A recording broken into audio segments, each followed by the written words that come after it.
Hello everyone, this is Defense Politics Asia and this is the Frontline Changes report for the past 48 hours of the day of 1024 to 1025 for the 13th to 14th of December. And the mic, if you have noticed the past two videos or something, the mic sounds a bit different because yeah, my new mic broke. And now I've returned back to the old mic. This is my old mic. Yeah, this is my old mic. So I'm now putting it in front of me in a very precarious manner, and hopefully it doesn't make you go deaf. So anyway, we're gonna go to frontline changes. Really, a lot of frontline changes over the past 48 hours. A lot of intel have dropped. There is new information as well. Some of it is covered in the situation report already. In yesterday's situation report. So if you watched that, some might be familiar.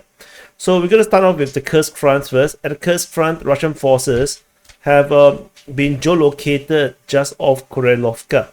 And this confirmed Russian advance in the direction of Kurilovka, which is something that we have been reporting on for some time, but we do not know, we don't have any objective information to confirm this. So this Blakovo and this Guevo.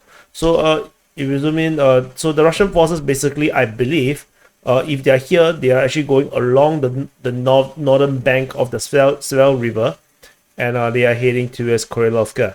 So this is the front line change. The distance traveled from this to the previous furthest point is around 3 kilometers. So it's a 3 kilometers advance, pretty significant front line change over in the southern flank of the Kursk front.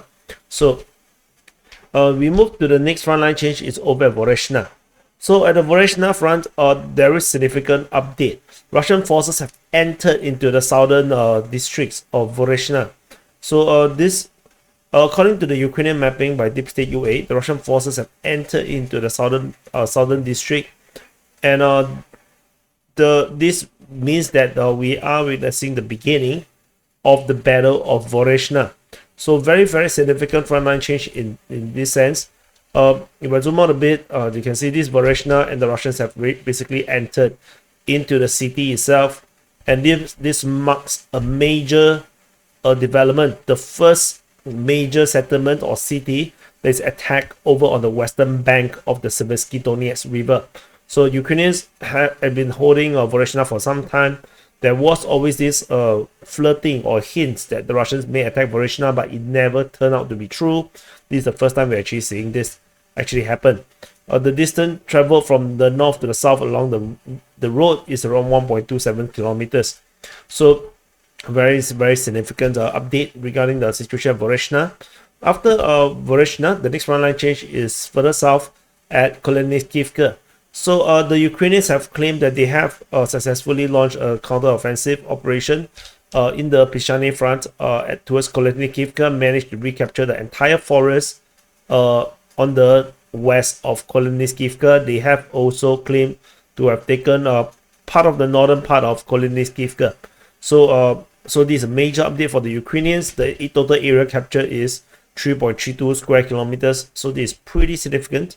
So we shall see how this continues to play out, and yeah. So but however, there's nearby there is a even bigger collapse at the Borova front, and basically in the southern part of the Pishchane front, around the region of Lozova. The Ukrainian mapping have shown shocking updates. Russian forces basically have put Lozova on a semi-encirclement, with the Russian forces going down the entire Gali region into the north of Lozova. The entire western outskirt is gone, and then the Russians have also bypassed Lozova in the south, moving towards the Sobioka Sadiba Lake, the Stavok Slobitska Sadiba. Wow, that's some difficult name. And they also have taken the entire Gali region west of Andrievka. So massive major captures around here. The total distance towards the lake is around 4.5 kilometers. Towards the northern flank of Lozova is around 3 kilometers. These are massive captures. The total area captured is 18.7 square kilometers. This definitely didn't come within 24 or 48 hours. This must be something that had been happening over at least a few days or a week of fighting. So very, very significant. This entirely changes the entire tactical and strategic aspect of the region. You can see, this is Borova, where the Ukrainians are needed this crossing around here. The Russians basically have changed the entire outlook of this region here just with this major frontline change. So, and the distance between the furthest point all the way to Borova is around 10 kilometers. So that's the frontline change in that sector. After Lozova, the next frontline change, we jump to Toretsk. At the Toretsk front, there is new updates at Toretsk itself. The Battle of Toretsk continued. Russian forces geolocated in a new position on the western side of Toretsk and capturing more grounds in the north of the two hills. So that is the update regarding this area here. The distance traveled is around 360 meters. So that's Toretsk. After Toretsk, we go to the Pokrovsk front. At the Pokrovsk front, some updates.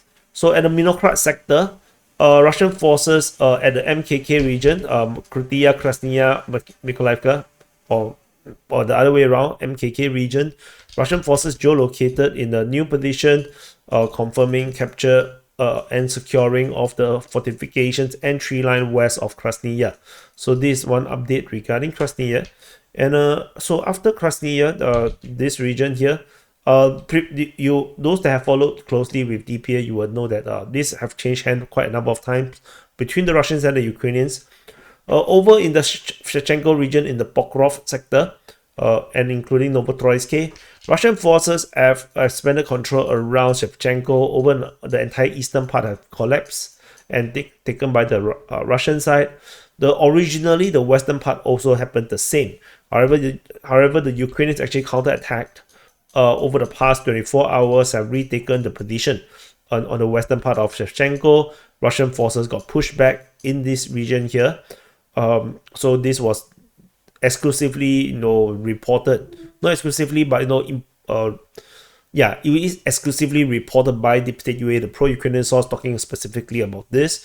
Russian forces at Novotroysk also expanded control on the west of Novotroysk.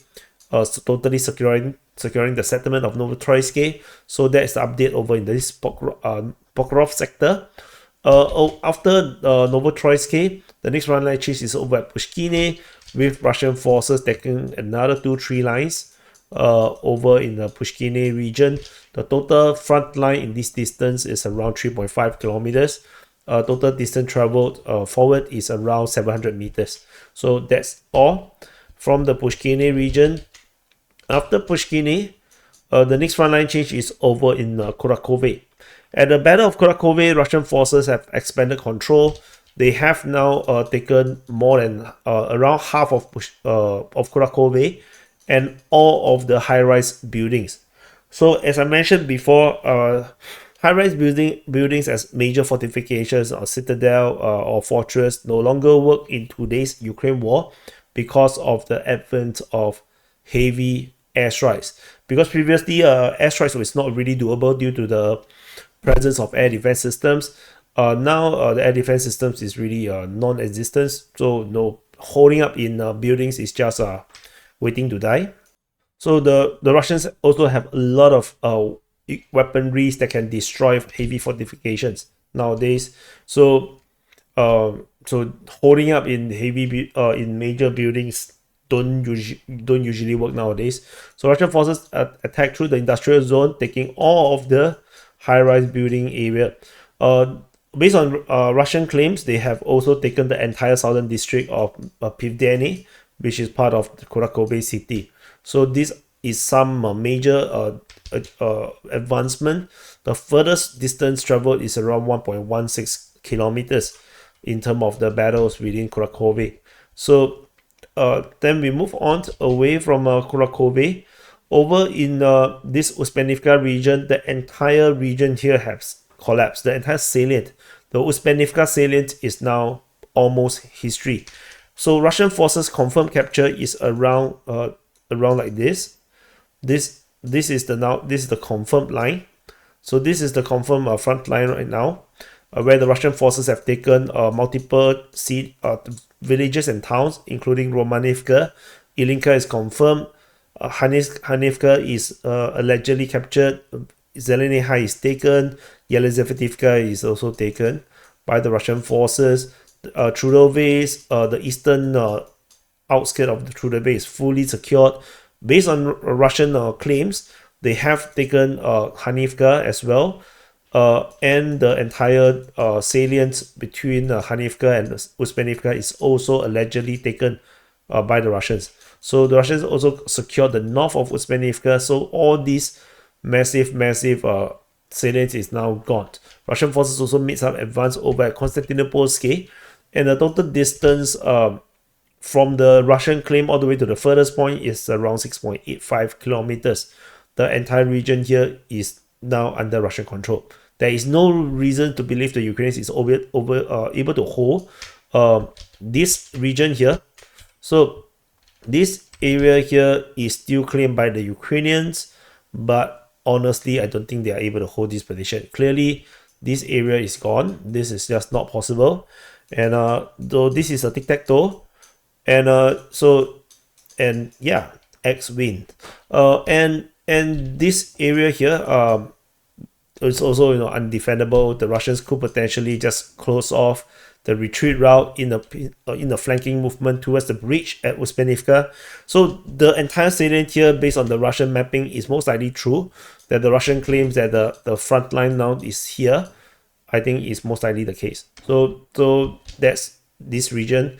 As I mentioned, Konstantinopolsk, there is some advance in the center street. Russian forces advance down the center street. I think the Ukrainians will withdraw from this region here.